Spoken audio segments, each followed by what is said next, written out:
game.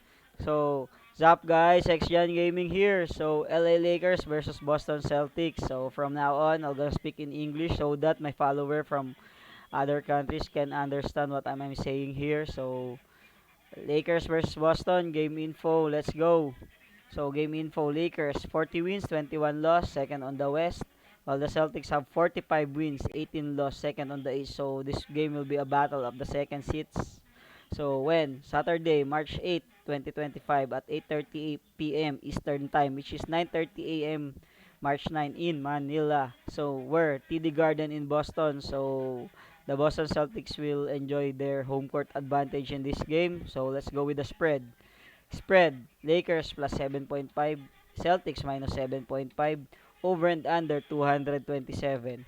So the health and availability. So for the health and availability, Lakers have Maxi Kleber out, Jackson Hayes questionable, Luka Doncic probable, LeBron James probable, Rui Hachimura out. So Rui Hachimura will be a big out for the Lakers. So how about the Boston Celtics?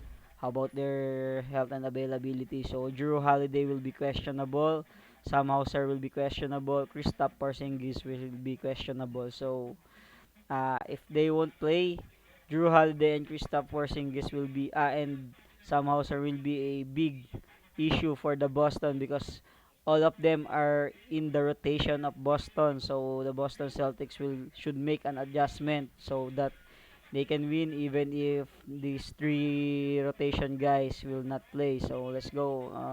Let's see some helpful facts here. Lakers have won their previous 8 games. So 8 straight games. 117-96 Laker triumph in the last head-to-head matchup. So that is between the Boston Celtics.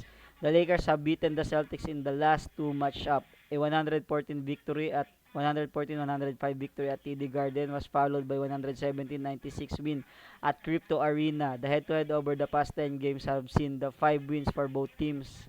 So this season, 2 wins of the Lakers, the Boston have none. So the Lakers have won 8 and lost 2 in their past 10 games.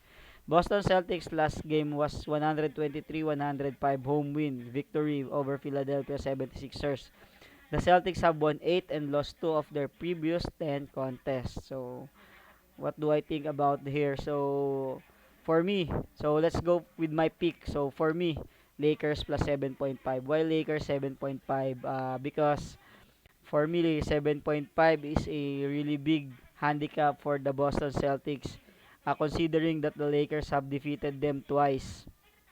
Another thing is I see the Boston that only rely heavily on their 3-point shooting on their past few games, especially with the game with Detroit and Cavaliers, and they didn't sink the 3-point on the last quarters. That's why they lost, especially in the game between Celtics.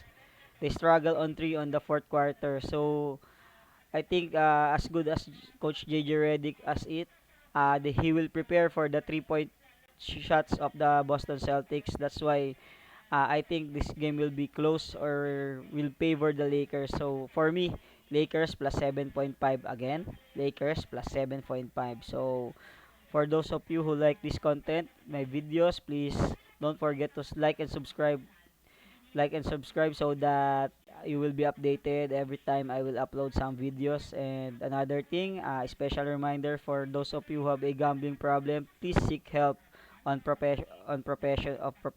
So that's all. Priority the bills before you have a bomb bet. So in Tagalog, bills muna bago bomba. That's all guys. Thank you and good luck.